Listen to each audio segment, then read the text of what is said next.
This is the Frat House Sports Show.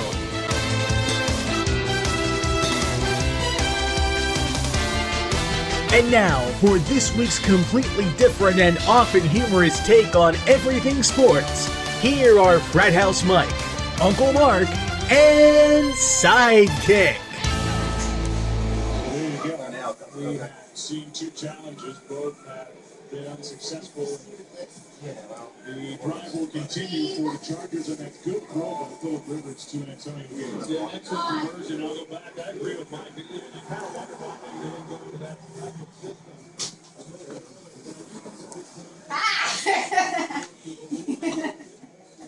that. Barry is on the clock. Barry's having a hard time trying to make up his mind. How do I choose? Uh-oh. Ask Sammy. You like that?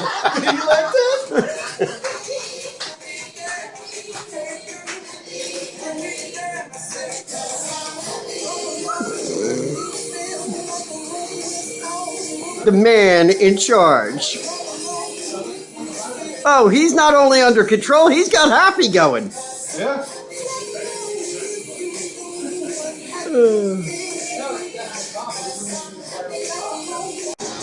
You know, figures a Patriots fan's got to pick a Patriot. You don't see any Rams on my team. Well, no. Duh. I want to root for them. They suck, but I want to root for them. Have you seen this, Mark? What's going on out here? Uh-oh. What's happening out here? I'm zooming in on Stephanie's cheat sheet. I already have.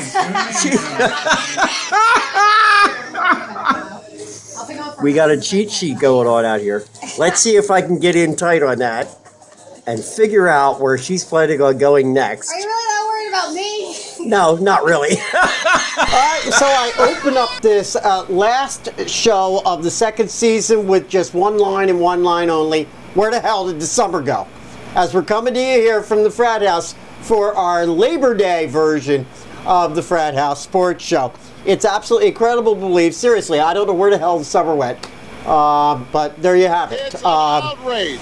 Well, and as you saw there at the beginning of the program, I opened this evening's show with just a little bit of video coverage from this past Sunday's Frat House Sports Fantasy Football Sunday Draft. Palooza. Yeah, I'm trying to think, how many Palooza. words can I get into this? Look, it was our draft party. There it was.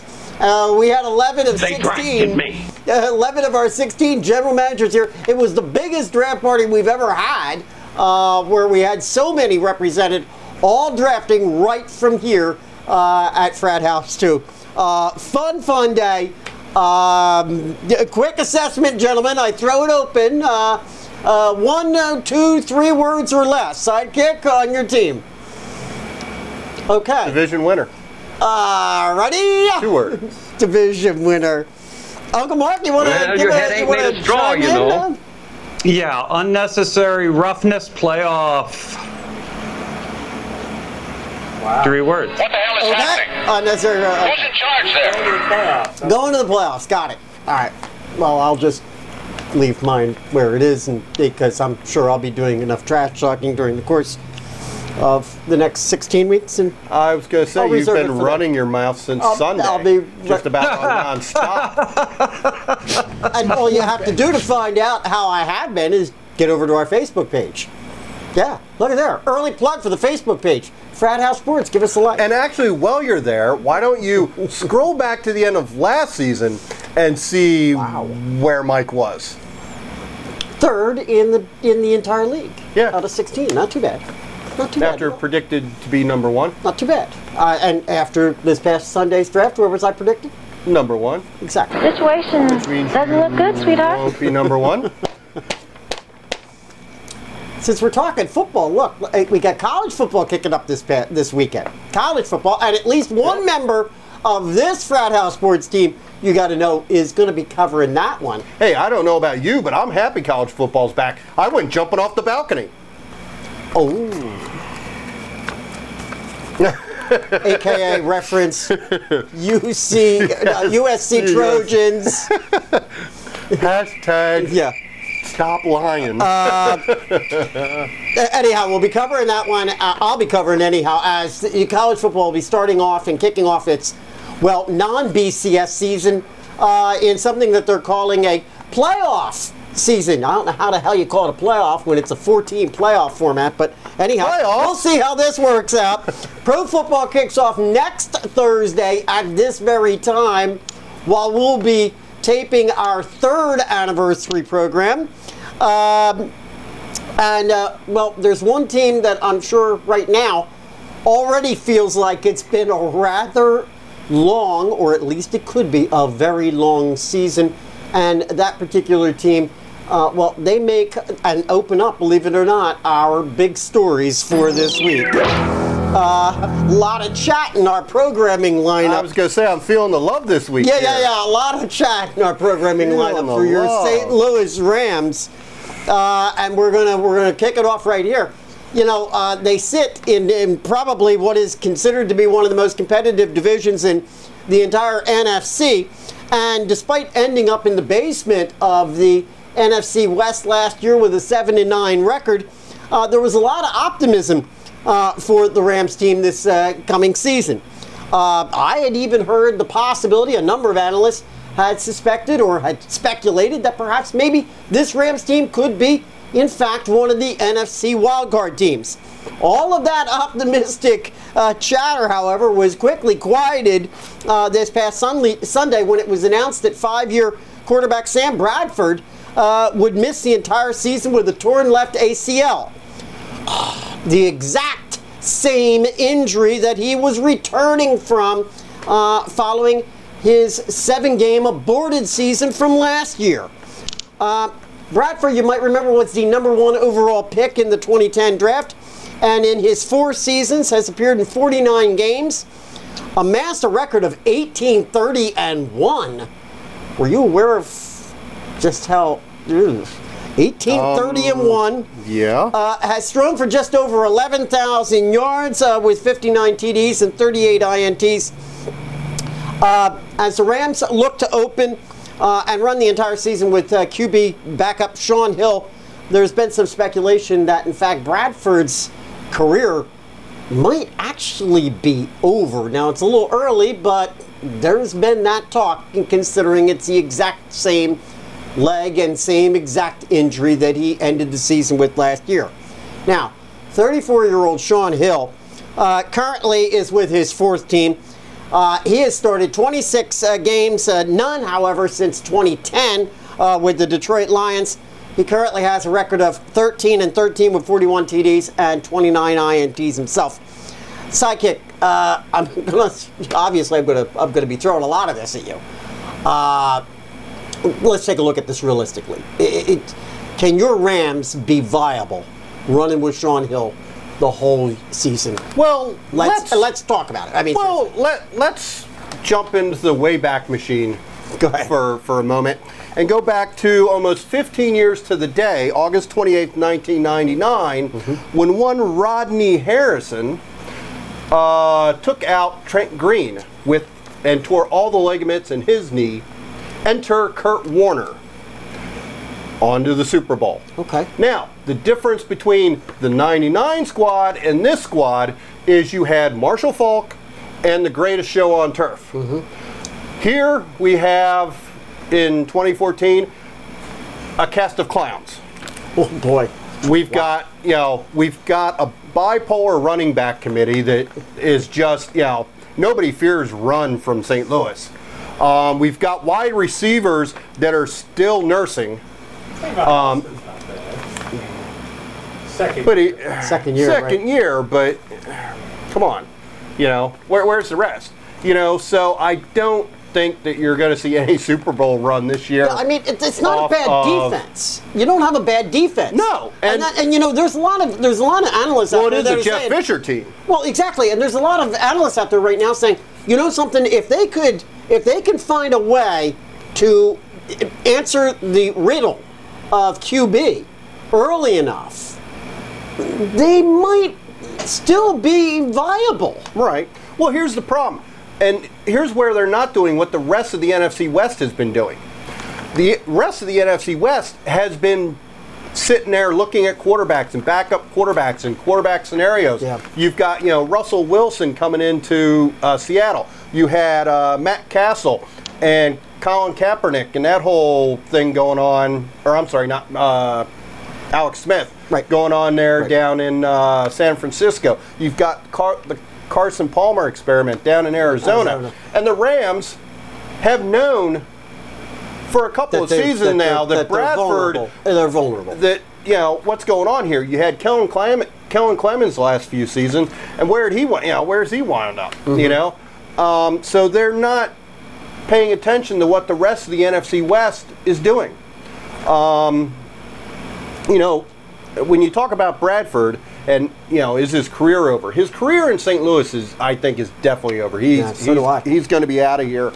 And you're probably going to see the LA Rams looking to draft a quarterback now.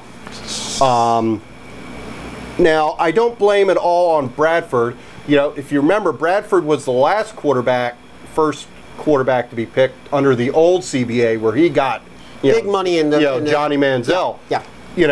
And then after that, they came in with the caps on the rookie quarterbacks and stuff.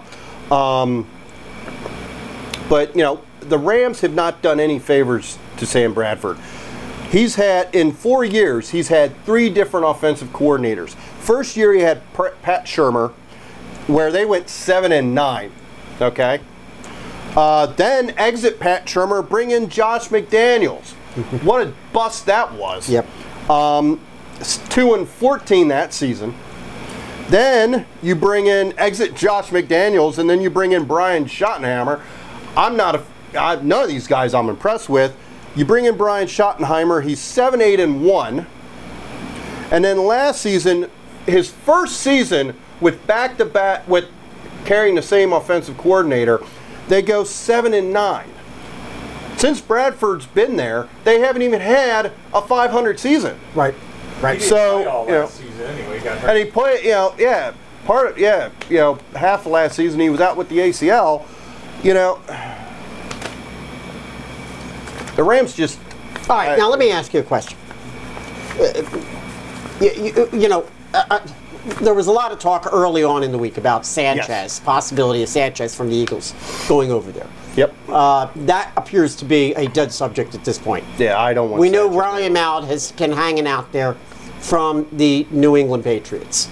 There's been talk that perhaps maybe the Eagles will be showcasing Matt Barkley a lot tomorrow evening, because they could potentially move one of their guys yet. Mm-hmm. And have actually spied over at the Rams for a potential draft pick for next year, or maybe one of your defensive players over from your lot.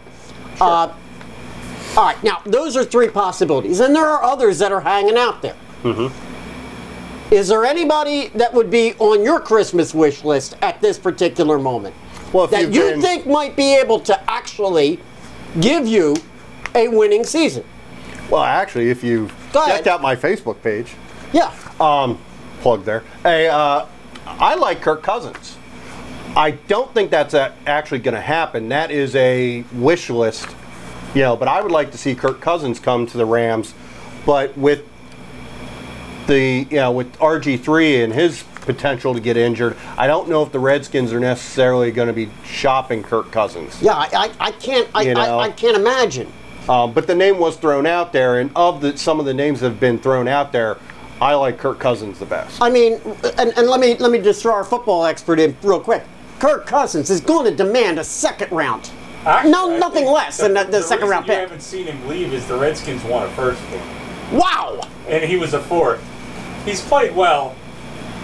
I think he did a good job. I think first might be asking. I mean, that's what the rumor is. Every time it comes up that they're going to trade him, everybody always says, "Well, they wanted a first," and it falls apart. Let me pull Uncle Mark in. Uncle Mark, any thoughts on this? Because, I mean, this is impacting your Arizona Cardinals a little bit, maybe not. I don't know, because I got nothing to say. I'm with the Cardinals. This is great news for me. Back to you, Frat House Mike. Yeah, you guys are a little beat up over on the Arizona Cardinals side as well. I mean, that's what's happening over there. So, I mean, if anything, it just kind of balances the playing field a little bit. So, all right, so Kirk Cousins, you think might be able to, and anybody less than that? That's on my wish list. Yeah. So. All right. Well, I mean, it's a little bit. I mean, right now they may be able to get the guy you have on the screen for nothing. There's talk in New England if they can't do a trade or a low round trade, they're just going to cut him because they like Garoppolo. They're not even going to play anybody but Garoppolo in the fourth. Yeah, I know. That's what I've been hearing too. That unless he falls flat on his face, I think Ryan Mallett's off the roster one way or the other. The other thing, you have a shot at they could sign him or claim him as a waiver. He has to go through waivers. You know, for all that we talk about with this NFC West division being as competitive as it is, there has been an awful lot of late preseason rumor about the San Francisco 49ers just seemingly pulling apart at the seams within that locker room recently. And you're starting to hear that team might in fact be vulnerable simply because of the internal struggles going on with that particular team. Who's fighting? Apparently there's a lot of discontentment with Harbaugh. Oh. And that in fact there's rumor right now that he's playing this season for his job. Wow. So he's really disenfranchising. And Harbaugh on the open market would last all of. Oh, I agree with you. Interview. No, I agree with you. But what I'm saying is, what many of us were perceiving as being, and when you start running it down, Seattle, 49ers, Arizona, Rams. Now suddenly, you hear the rumors about the 49ers. You've got issues now with the Rams. We got defensive issues over with the Cardinals. Suddenly, maybe the Cardinals of all of them look like they're on the upswing. Everybody's predicting big things out of Carson Palmer. Ellington doesn't have the other guy in front of him from the cast off from Pittsburgh, who was horrible last year. So everybody's liking what they see out of Arizona. Right. They may have issues on defense, but that offense is going to go on all 8 cylinders. All right, so, but I guess my point is, we may not see the same kind of feared competitiveness from the NFC West that I think perhaps maybe everybody was speculating on the front end. But final thought there, Frat House Mike, is that the majority of NFC West, not every team, but 3 or 4 have the first bye week. So, that'll speak well to the Rams. That'll speak well to the Seahawks. That'll speak well to the Cardinals. Any of those, they were on the conversation early, but we're starting to say, all at once the Rams are out of it. I wouldn't discount them quite that quickly. They do have week 5 as a bye week and by then we'll see what's available. Right. All right. Well, we're going to be tracking. Well, we'll see how well the defense. Yeah, that's basically. If the defenses can keep them in the games close, there's the potential there. In this offensive game that we're looking at now, it's far different than it was, say, 10, 15 years ago, where a defense could carry a team.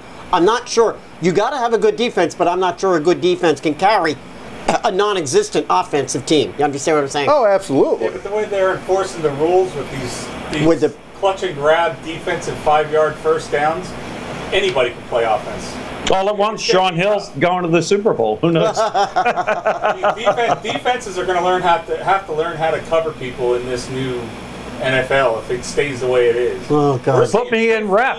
20 penalties a game in preseason. Yeah, that's insane. Yeah, and it's going to, I don't know. I think you're going to see some if that continues, you're going to see some fan recoil on that whole situation. I think you're already seeing it. We'll see. Pittsburgh owners already broken ranks saying he can't stand it. We'll see how it goes. I mean, Goodell's attitude has been, hey, guess what?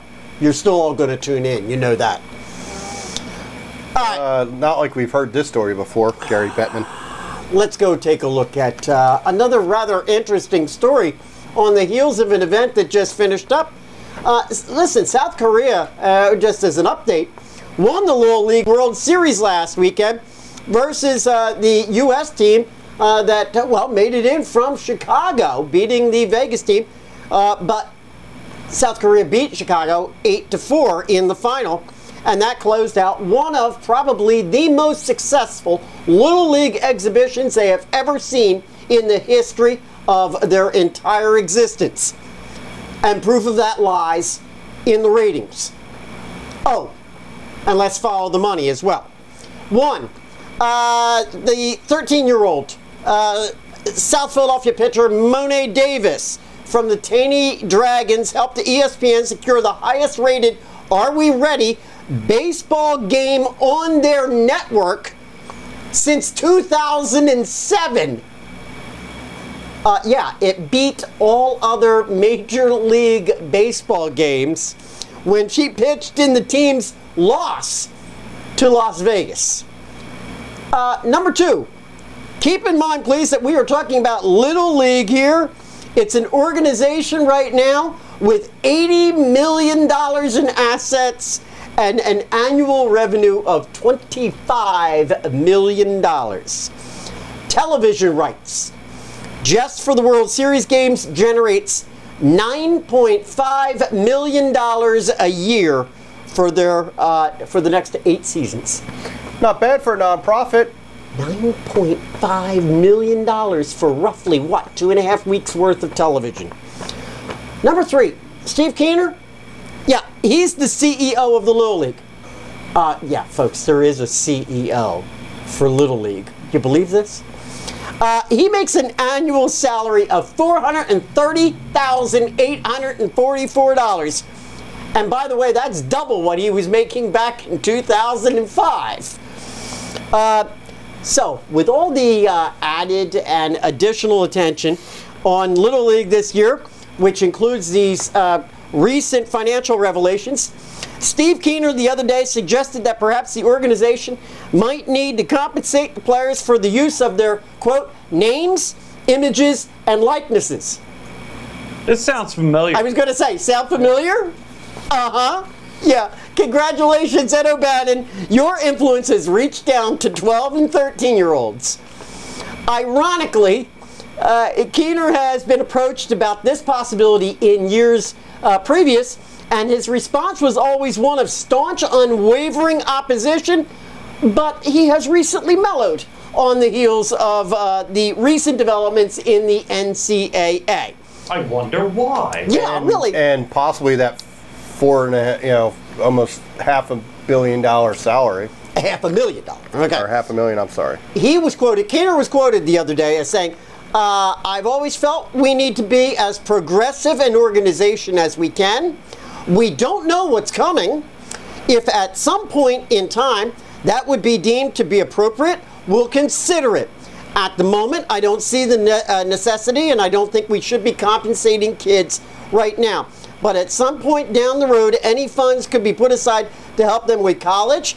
That's something we might take a look at, and even if it's feasible. Okay, gentlemen, I'm going to open this one up for conversation real quick because, frankly, here's where I am. Frankly, I have had it with all this bullshit. Who wants first? I got a bad feeling about this. I am so opposed to 12 and 13-year-olds getting paid for playing Little League Baseball. But I have more of an issue with a nonprofit organization making money hand over fist like Little League. So, what do you do with the money? Apparently, there are 700 registered Little Leagues all across the country that some of the money, not dissimilar to what the NCAA does with collegiate athletics, some of that money that is brought in, and remember, as a nonprofit, they have to show that they're not making money, show a balance sheet at the end. They can have assets that are invested, but they cannot be showing a profit margin on their balance sheet at the end of an annual operating year. They have to send money down to the lower levels. Now, that is part of what the Little League mission is to promote Little League and its continued perpetuity in communities. That's what their mission is. Apparently there are no less than about 700 Little Leagues across the nation that they do support. Apparently they need to give them more money. Uncle Mark? Yeah, here's what I would say. It's interesting because we got Monet Davis out there, right? This is first gal, right, in recent history that has gone to this level at the World Series, right? She's pitching for the boys. She's doing a hell of a job. I don't care what you say. I want to throw like her girl if I could throw like Monet Davis, right? And I'm a guy. So, but on the other side, the O'Bannon thing didn't include Title IX. But all at once, wait a second, through the Little League ranks, we can suddenly pierce the veil of a Title IX kind of feeling, because Title IX has to do with education, but Monet Davis is not actually in education as her, Little League vocation. That's, secondary. Oh, you see where this starts to cross over and get really fuzzy. I love it. I love it. I love it. It's just the worm is going to continue to turn. Oh, I see where your conspiratorial mind is going. Here's what I find disdainful about it, is that once we plant the idea, these kids this year went to Williamsport, right? Williamsport, right. Pennsylvania. Went to Williamsport, as kids have done for decades and generations before, with the same dream that all those kids have gone to before. And are we going to change that? Or suddenly is our motivation, even as youngsters at 10, 11, 12, 13 years old, suddenly going to become one of, right. Let me go to get paid. Let me go. Mommy and Daddy are going to push me to get a college. As a child, 12 and 13, they're not going to care about the money. They don't have, it's unconceivable, I think, kind of to them. Sure, they all want the iPhone and stuff, and have all that stuff, nice computer and stuff. But I don't think that for them the game gets ruined. Where it's going to get ruined is, as you mentioned, the parents now looking for the golden ticket. Yeah. That we've already got these parents that are, you see arguing and fighting and acting, like immature little punks. It's been going on for years. At the games, yeah. And there was no money involved. Now all of a sudden you're talking about they could get, they're just thinking money, when they get to college and professional sports. But now you're talking about at a Little League level, they can be getting thousands of dollars, potentially hundreds of thousands of dollars. Wait a minute. They're just going to go off the hook. Well, and it's a great point. I mean, one of the things that was brought up in the Yahoo article that I sent over to both of you was that every single participant, every single one of those kids that participated, from the top to the bottom, every single team that participated in the Little League World Series could have been given a $2,000 college scholarship grant trust, and it still would have cost the Little League less than the annual salary of a computer analyst. Wow. And that's the only way this would work, though, is if they make it a college trust that that the parents can't touch or the kids can't touch until they're in college. Right, and I think that's what, become whatever. Well, everyone may go to school. Right, and then let's not forget, I think that part of the O'Bannon thing, and I think Uncle Mark can back this up too, because I think Uncle Mark and I have done quite a bit of research on it. Part of the O'Bannon thing has not talked about outright compensation. There's another lawsuit coming for that one. Right. O'Bannon's has been more about a trust issue where there would be monetary potential there for student athletes for their continued collegiate career. Sure, and I'd be totally in for that. Right. You know what I mean? Yeah. Well, it goes to a really broad question that we'll have to come back and visit again. But, I mean, does the idea of a 501c3 like Little League generating tremendous income and funneled at education make sense? Or should that be something maybe we should worry about because, well, the NCAA hasn't really worked in education? You see the conundrum? Well, the NCAA... But although it is a generating device, maybe that's the future for education if we're going to fund it with other 501c3 done properly in the name of our youngsters outside of school. Can it be directed, channeled properly as to another 501c3? Well, I think, though, that's where Keener is coming in and saying right now, be aware, we're aware of what's going on in the NCAA, and we don't want what you're saying to happen, Uncle Mark. I think that's what Keener's trying to, cut off at the pass by saying, we're going to address this before it ever gets to that point. The NCAA really He's not talking about cutting his salary, though, Frat House. Hell no. Hell no. So, Hell no. I mean, if you really want to go to there, right?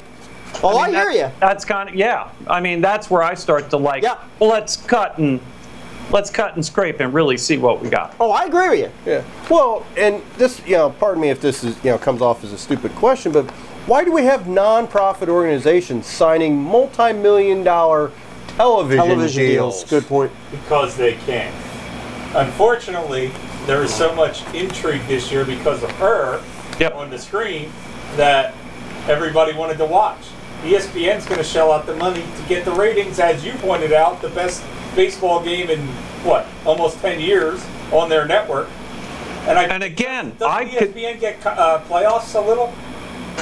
I contend it goes to Title IX. Yes. Yeah, they get the whole thing. They get the whole McGill. Well, no, it goes to Fox at some point, but I think baseball... Oh, Major League Baseball. Right, Yeah.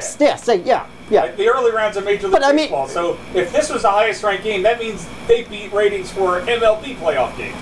Yeah. Well, exactly right. And that was my point. Well, Since that's why 2007. they can demand that kind of money.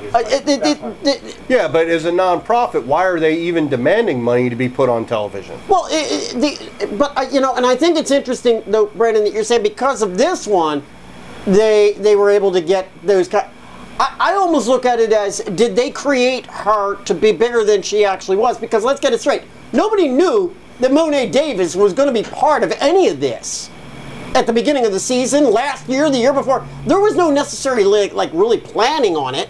No. It was like suddenly we're just going to create this star. Well, I think she created herself by getting the team as far as they did. Well, but I think a lot of it's not like ESPN not to create stories. Well, thank you very much, and let's get it straight. I mean, really, when it comes right down to it, we're going to talk about that later. I'm not going to discount anything that Monet Davis was. Yeah, listen, she's a 13-year-old. She's a 13-year-old throwing a 70-mile-an-hour fastball. Right. But look, let's get it straight. What really made it intriguing is she was a female. That's what it was. Sure. That's what it was more than anything else. But she was pitching better than most of the men.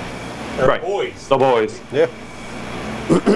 So it shouldn't really matter if she was a girl. I mean, it just added. But what my point is, if it was a 13-year-old boy, it wouldn't have gotten the attention. Well, not only was she throwing at 70 mile an hour, I think Uncle Mark, she was actually a pretty good hitter too. Yeah. Well, and outfielder as well. All right. Well, we're going to keep revisiting this. We seemingly keep revisiting this story. One way or another, it comes back around. It's either going to come back around as an NCAA story, or we bring it in a different way. Talking like Little League, seriously, folks, it's something to just sit back and scratch your head and go, things that make you go, last one more thing to make us go, before we jump out of our big stories. The other day marked the 25th anniversary of the lifetime ban from baseball imposed on Pete Rose by then Major League Baseball Commissioner Bart Giamatti. And naturally, as a result of being the 25th anniversary, there's been a lot of retrospectives published and really discussed on sports talk programs this past week. Many of them, I must be honest, have acted as a reminder to me of all of the circumstances and some of the nitty-gritty details surrounding the gambling charges that were the impetus of Rose's exile. Bud Selig will be leaving as commissioner of Major League Baseball in January, and it was announced last week that Rob Manfred will be taking over. On a recent visit Yeah, what do you know about that? See, that don't look right. Something's wrong with that. On a recent visit to Cincinnati, A new way of flipping the bird. Pete Rose, take it to the bank. Selig was questioned by the media regarding the continued status of Rose. And I found some of his comments, although somewhat lengthy here, I found them very, very interesting. Selig said he was trying to clear up major issues before incoming Commissioner Rob Manfred takes over. Quote, I'm trying to remove any of the difficult situations Rob Manfred will face, Selig said. I'm trying to clean up as much as I can. I hope we wrap up some of the internal controversies. Let me say this to you, and I understand I'm in the land of Pete Rose here, driving in on Pete Rose way. He was a great player, great history here, a great hitter. You know, there are a lot of things in life that happen that a commissioner or any of us wish hadn't happened. You all know I was particularly close to Bart Giamatti. He was really one of the best friends I've ever had in the world. I understand the feeling here in Cincinnati. I really do. I'm sensitive to it. As a matter of fact, I've said because I am the judge that it's a matter under advisement. It's not a secret that this office was founded in 1921 because of the Black Sox scandal, he said. There's no secret about that. There's no secret about my strong feelings. I think any commissioner in any sport, but in our sport, because of its history, the day you step into this office, you are concerned about integrity. Sport without integrity is not a sport. Okay, gentlemen, I throw this out to everybody. Does that sound like somebody that plans on turning the course of history here and plans on lifting the lifetime ban on Pete Rose? Does that sound like the guy that would be doing it? Well, it sounds like Bud Selig, wishes this never happened. Well, of course. I mean, it's really ambiguous because in some respects you read it as, tying up loose ends, where you could read it as, I think he's got a chance to get into the Hall. Bingo. But then he's talked about integrity and all this other stuff. My friendship with Bart Giamatti. But that smacks of bullshit because of the whole PED thing. Okay, let's try to keep it simple, all right? Because I don't want to be going mixing apples and oranges for a moment. True. Let's just take a look at Selig's words, because I'm going to tell you right now, when I first read it, like you, Sidekick, I sat and said, "Oh, I read that there's a crack in the door. He might open that door." He's saying, in fact, I want to clean up any kind of controversies that are out there before Rob Manfred comes in. But then he comes back in and, wait a minute, you got to point out to the media, Bart Giamatti was one of my greatest friends. Hall, I'm going to back what Bart Giamatti did. Integrity has to be there. Otherwise, sports without integrity is not a sport. I get the sense here there is no chance that Pete Rose gets back in. And I'm going to tell you right now, if in fact Bud Selig does not do it, Rob Manfred is not going to do it within his early days, or if ever in his tenure. It's not going to happen. Uncle Mark, any thoughts?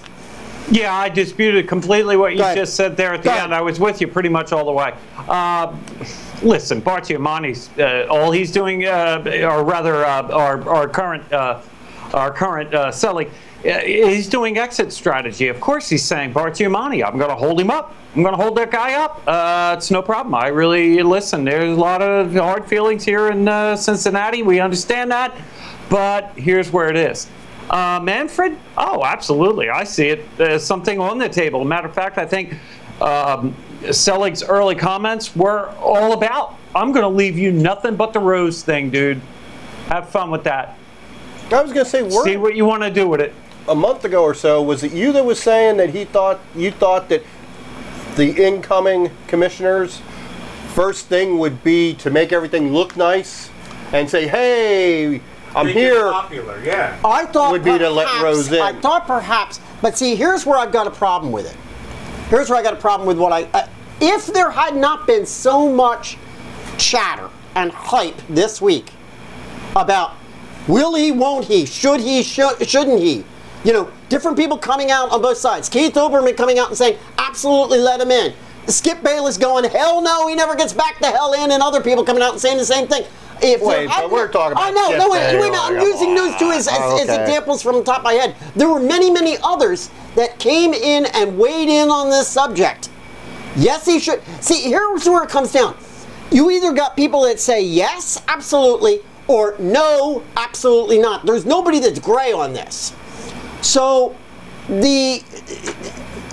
if there had not been so much chatter about it, and Selig just disappeared into the woodwork, and Manfred comes in clean, and nobody has brought it up for all this period of time, I could see Manfred standing up, say within the first, 6 weeks of his tenure, not dissimilar to some of the stuff we've seen Adam Silver do over in the NBA, and go, as one of my first executive orders, I plan on, bam, and lifting the ban. I could see that.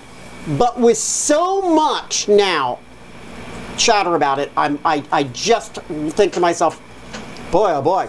I mean, when you've got statements coming out where he's going on about how Bart Giamatti was such a great friend of mine, and what, now Manfred's going to be coming out in 3, 4, 5 months from now, and going, hey, Bart Giamatti, up yours, I don't care whether you're a good buddy of Bud Suggs or not, I'm bringing Pete Rose back.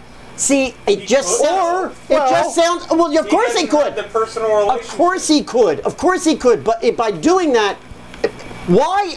I guess my point is, why is Selig making such a point of stating, "Oh, Bart Giamatti was such a great friend"? Could it be a snow I'll tell you why. Because this is the 25th anniversary of the guy's lifetime ban, and who's getting the press? Pete Rose. Who's the only person that really wants the platform to talk about this? Pete Rose. So you have the outgoing, I'm telling you, it's exit strategy. You have the outgoing commissioner on an anniversary of one of the biggest scandals in baseball, right, that we know of, at least on the books. And that's Pete Rose. He's been banned for life. And all this guy wants to do is get out.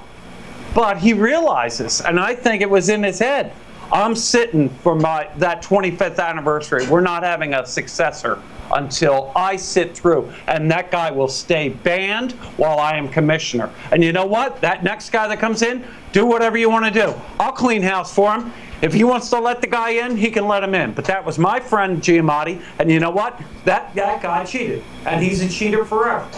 And I can't tweet about it because I don't know how. Don't expect an email either. That's my story, and I'm sticking to it. I'm thinking it could be a swerve job. Well, I think he may already know in his head what he's going to do, and he's just waiting until the final hours. He might. And he's going to give the pardon, or he's not going to give the pardon.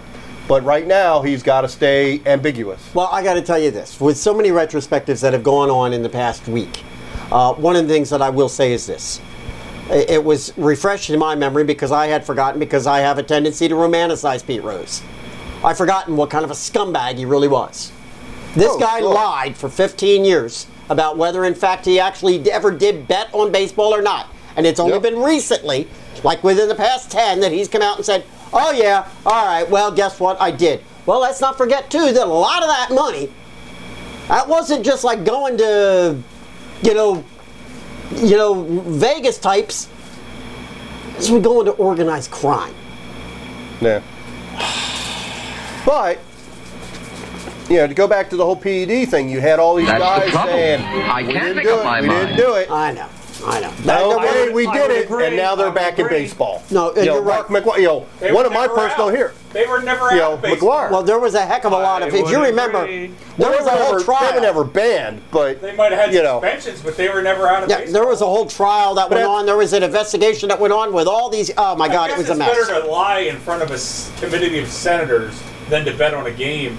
Yeah, but you know what we're forgetting? Here's the basic difference about Pete Rose and those guys we're talking about now, who are nothing but problems. Those guys are doing it while they compete. We have no reason to believe Pete Rose did any of this while he was a competitor, and therefore he should be allowed back into the game, put in the Hall of Fame, and if you want to continue to say you may not participate in organized baseball at the professional level for the rest of your career, then that's fine. That's a perfect solution because the man, as far as we know, never did it as a competitor. Right, here's one of the interesting phenomenons about all of that, as you bring it up, Uncle Mark, is that his band never did prohibit him from getting into the Hall of Fame.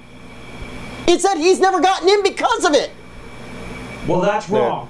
I agree. Well, I think he can't be listed on the ballot. Correct. Because he's banned. But he could be a write-in. Well. Yeah, but I don't know if there's going to be enough people. Yeah. But here's the other thing, though. He's not. Selling has softened on the whole thing. He's now allowed to be at the All-Star game. Well, and that's where. Anytime MLB can make money off Pete Rose being there, you can bet your ass they're going to let him. And there have been a number of more recent appearances by Pete Rose. We've talked about right here on this show. His managing that minor league team the other week, where in fact he had to go to Major League Baseball in order to get and it was an exhibition. It was just all for fun. But he had to get Major League Baseball's approval, and they gave his approval. Cincinnati is the home of the All-Star game this coming year in 2015. Yep. That's one of the things that's also propelling some of this. So. Well, that's why Sully was there. That's why he made his comments, right? Exactly. Oh, man alive. We could go for a long time on all of the stories we brought up here. Yes, indeed. We already have. I had a feeling. Okay, we got to move it along. Let's get over to football. How about that one? We've got just one more preseason NFL report this week before our regular one starts next Thursday. And so we got to get through this because I'm being told over here, we got to get through this in 4 minutes. And now, 4 minutes. Thank God this one's on a time limit, right? Yeah, we'll see if we stick to it. The Rams are dominating our football chat this week, and it seems, Jeff Fisher has himself a lot of decisions to make, QB, etc. How about Michael Sam? 7th rounder, 249th pick in the 2014 draft, that not too many gave much hope to actually making the squad. Yet, the SEC Defensive Player of the Year had a pretty good day against the Cleveland Browns, collecting up 2.5 sacks in a game, including one against Johnny Manziel, who he taunted himself with his own Johnny Football money sign. Real quick, Sidekick, what's your thinking? Does he make the squad? Does he deserve it? It's starting to look like the guy could be a pretty good defensive player, huh? I think I don't know where he is, in relation to other players. I mean, just as Jeff Fisher has alluded to. But I don't have a problem with him making the squad.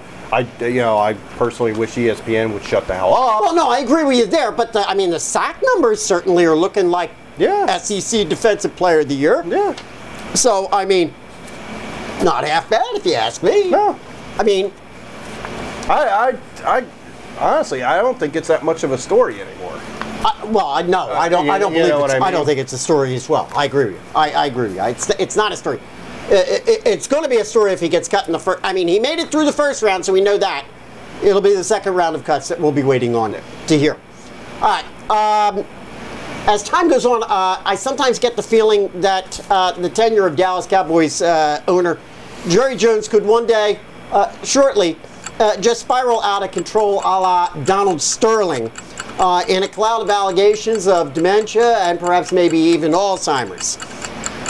Jones was quoted the other day, quote, "We're the glitz and glamour of the NFL. We want to kick our opponents you-know-what with glitz and glamour." What? Glitz and glamour?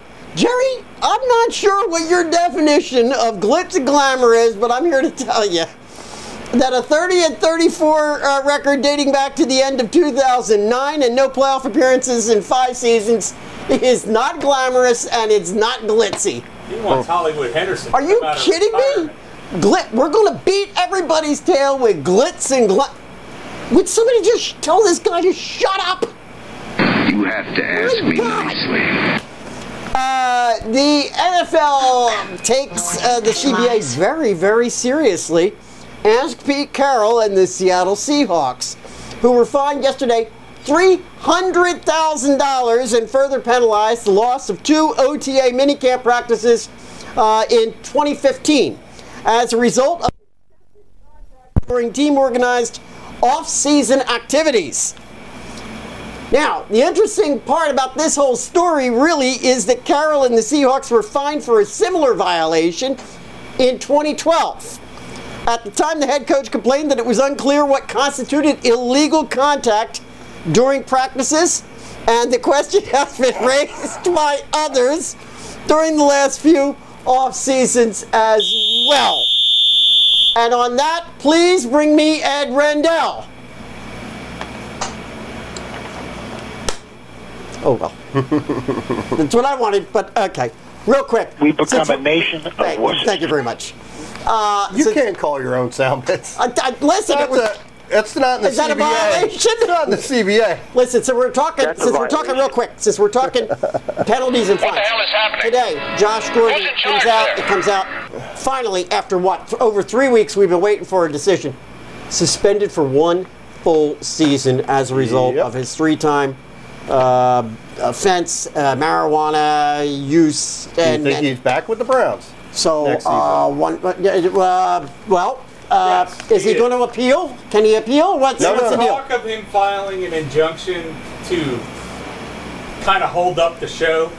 I don't know if it's going to happen. I was going to say, I thought he wasn't allowed an appeal. Well, that's what I read. The only stand he has is the reasonable time for a verdict or a judgment. I don't think anybody considers 23, 24 days of reasonable time. So that's the only thing. No, that's dicey. Now you're splitting He's grasping at straws. Now you're splitting hairs, yeah. They could have gotten a second-round plus for him prior to the draft, and they chose to keep him. They're not cutting him. They're going to. Well, no, I would agree with you. They won't. But I just didn't know. I just didn't know whether he had any recourse at this particular time. Okay. Just the courts, and who knows? It could get dicey. If they do file an injunction, it may lead to something like the StarCaps deal, where the Vikings players and the Saints guy, they didn't get fined or they never got heard for like over a year. Right. And they basically, but he's so young, I don't think he could tie it up that long.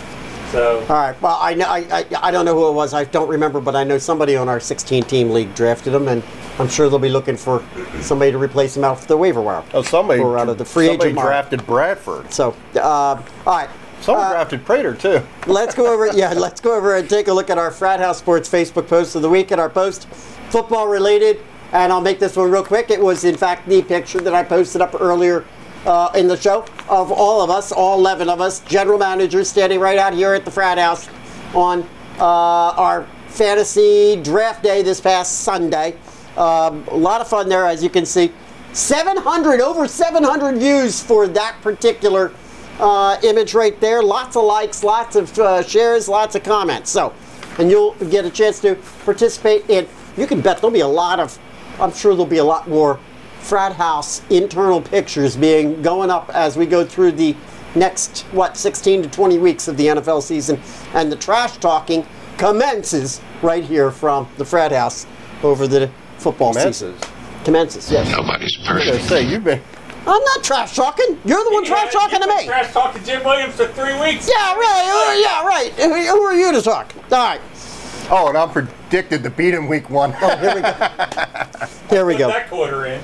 All right, let's get over later and later into the season we go, and we're probably looking at right now one of our few remaining full-blown baseball reports before we call it a season here at Frat House Sports, because we're just going to run out of time with all the football chatter we'll be doing with the real season coming up shortly.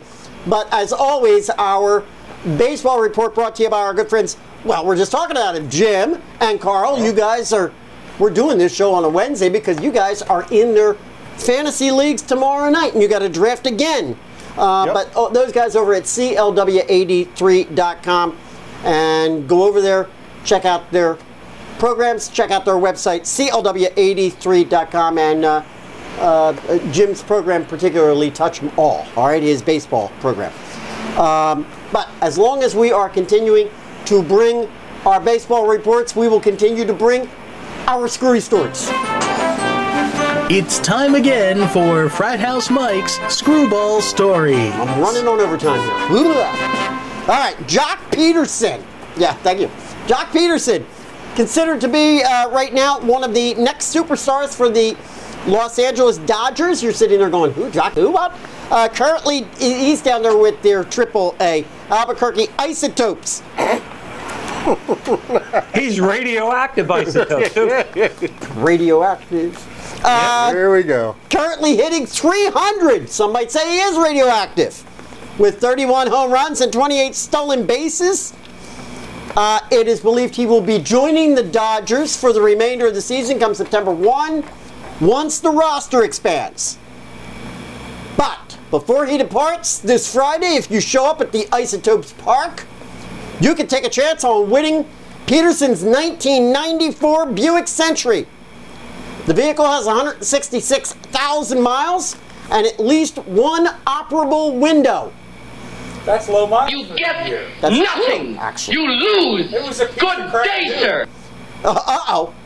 It also has a Kelley Blue Book value of nearing $1,000.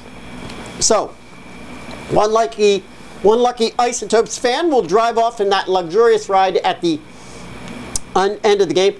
And apparently, Pederson has reported that it's perfect for puttering around the New Mexico desert. I was going to say, I'm in a need of a used car for my daughter. You just need to get to New Mexico, dude. So I'm going to have to. Just get to New Mexico. You'd have to drive it back. Well, you know, I'm not afraid of road trips. No, you aren't. I don't think that thing would go fast enough for you, Dave. That's true. Well, that's probably true. Excuse me. All right, it's been recorded, reported, and analyzed repeatedly, particularly this season. The length of baseball games has never been longer.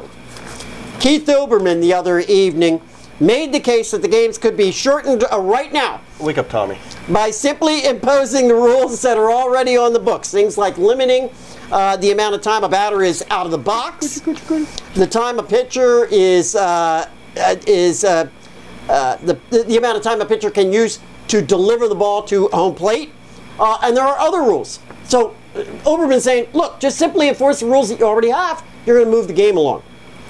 Then you have the ideas of Brooklyn-based fictional detective story author Paul Astor, who had his letter to the editor published in the New York Times the other day for his recommendations on shortening the game. Now get a load of these and see if you can follow. His suggestions, quote, eliminate the two-strike foul ball as a neutral ball, neither strike nor ball, and rule it a strike.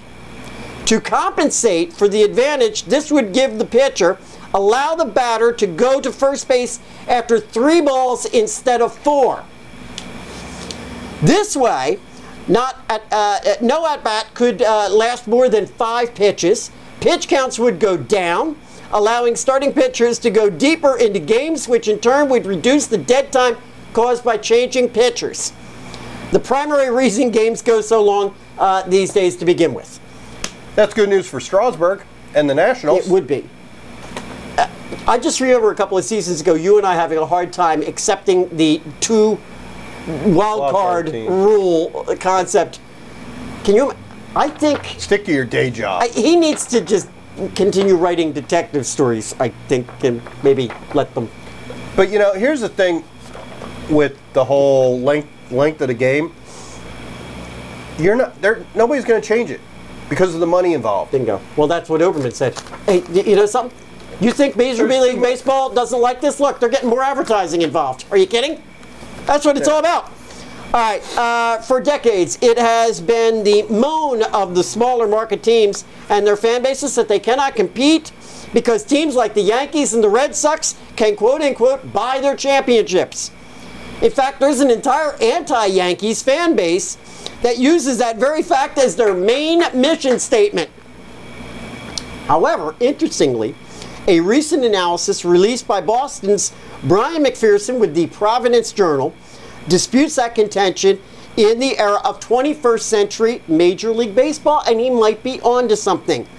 While it might have been true once, not so much today, and the evidence needs nothing more than the eye test.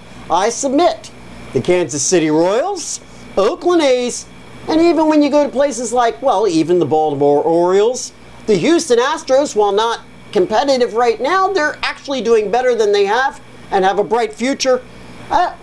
All those in the American League. Over in the National League, how about those Milwaukee Brewers right now leading over in the National League? And since I just mentioned it, let's take a quick look. Well, meanwhile, up on the screen up there, the Yankees are throttling the Detroit Tigers. Well, okay, the Tigers, though, right now are a team that just...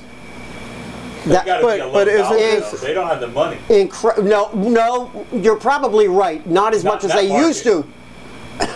Not as much as they used to, but Detroit's never necessarily been looked at as a small market.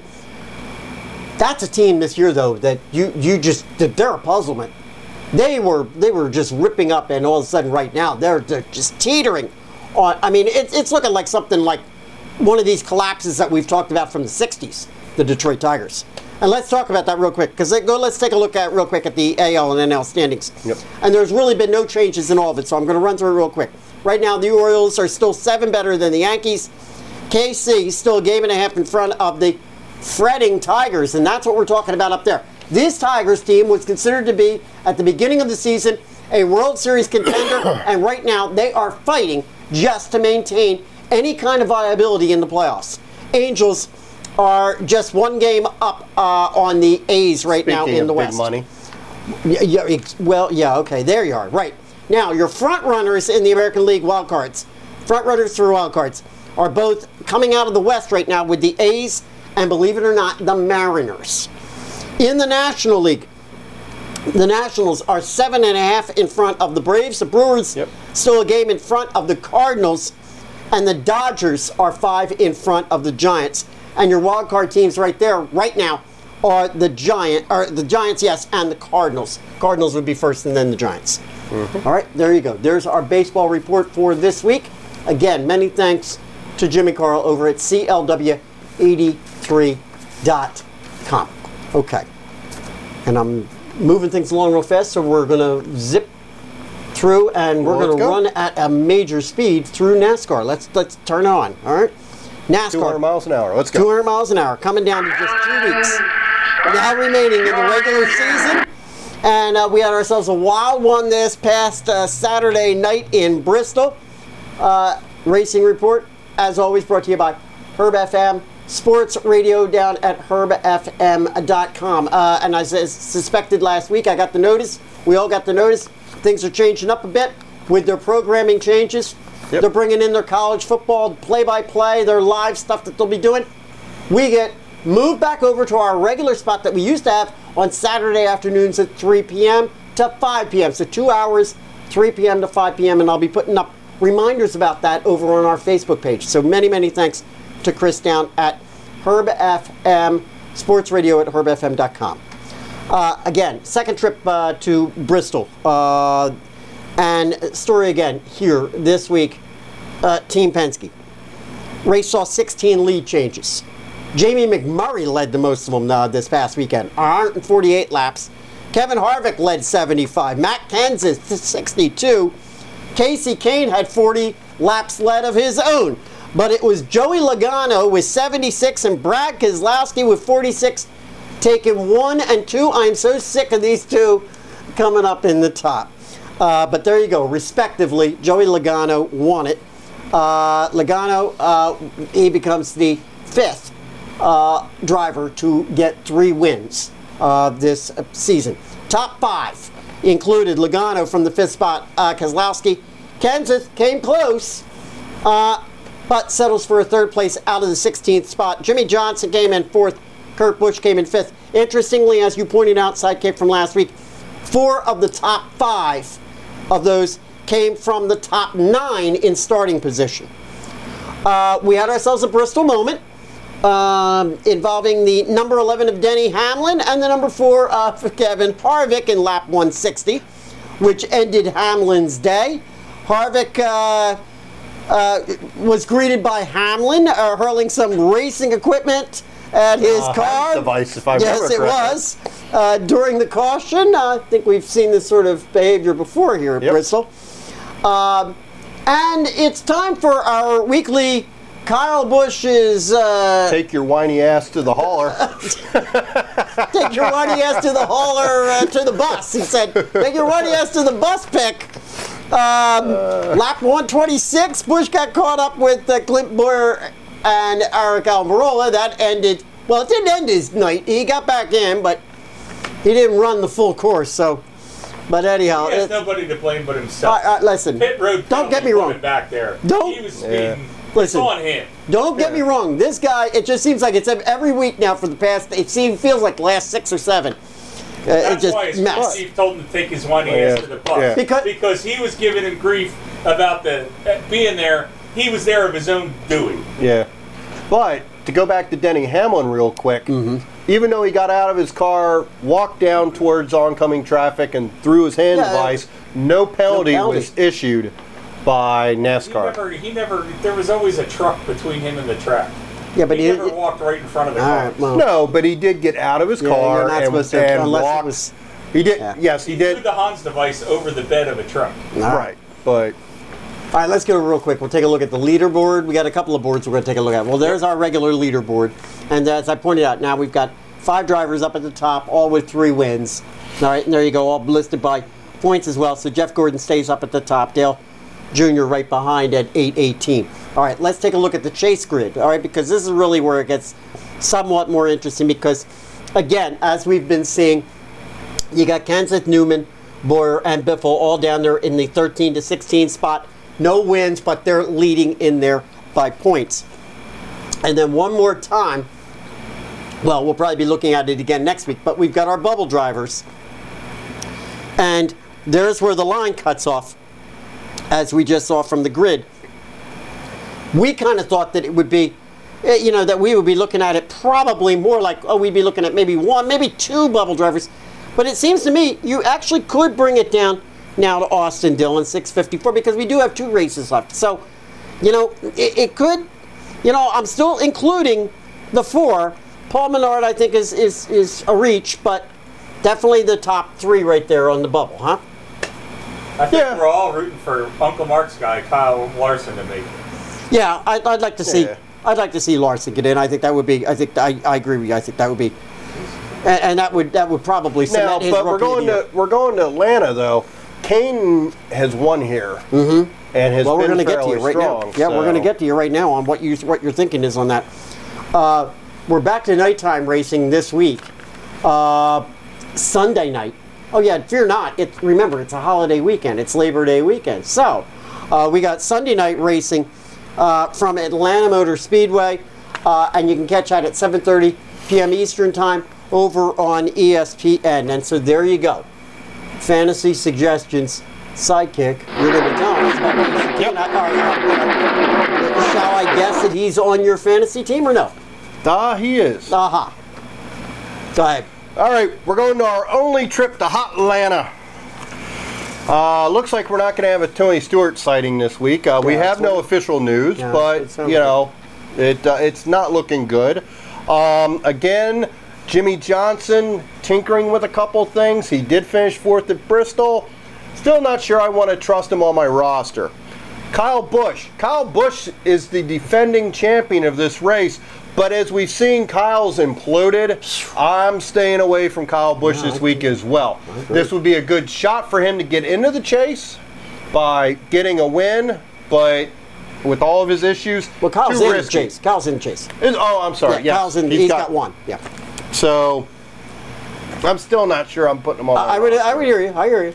So anyway, let's get to the picks for this week. Unfortunately, you're not going to like it. We're putting the Penske boys on there. Joey Logano and Brad Keselowski. Wow. They've been dominant on these type tracks all season. I'm sorry. You can't dispute the numbers. Right. Joey's going for $28. Brad's going for $27.25.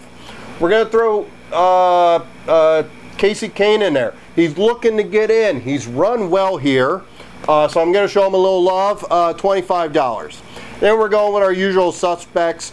Mike Annett, $9.25, and Landon Castle at $7.25. Takes the roster to $96.75. If you're looking for an option instead of Casey Kane, look potentially at Matt Kenseth. He's a bubble driver looking to get in, and these last 2 races didn't run badly in the past 2. He's right. No, It's a shame though, because he's been leading laps, just can't close. Right. So that's the picks. There you go.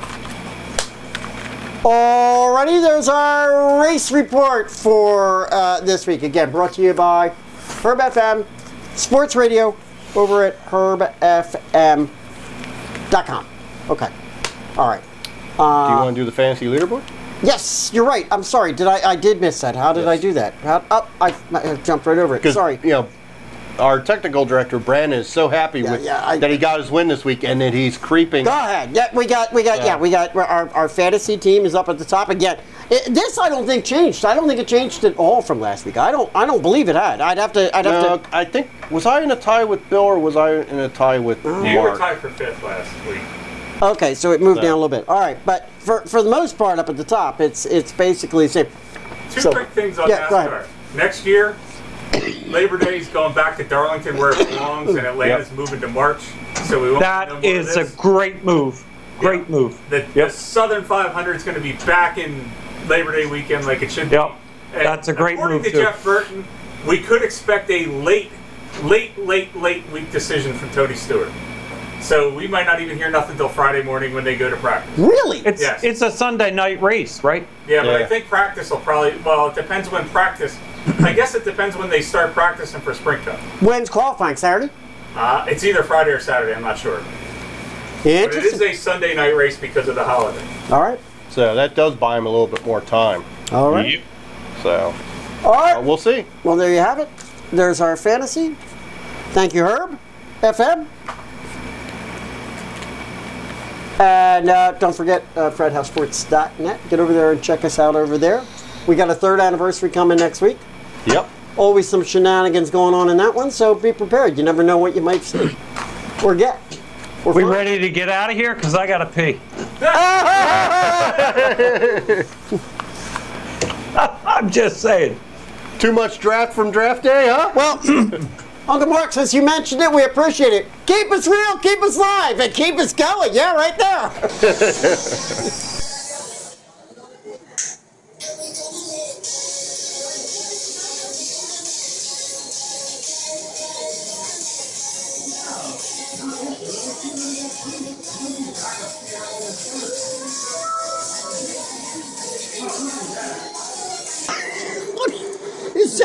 Is that your my lucky charm?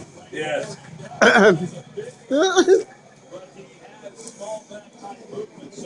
You need something you can play. All right, so let's see what's happening out here.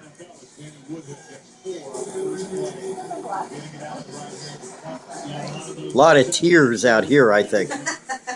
Very silent in their beer. Sam's very serious. Yeah, I know. This is as sober as Sam has been in about 3 days. I'm about to Brock Lesnar this whole house. So, we got a necessary roughness up there at the top spot in the 7th round right now. And, well, let's just hang on this for a second and see where he goes.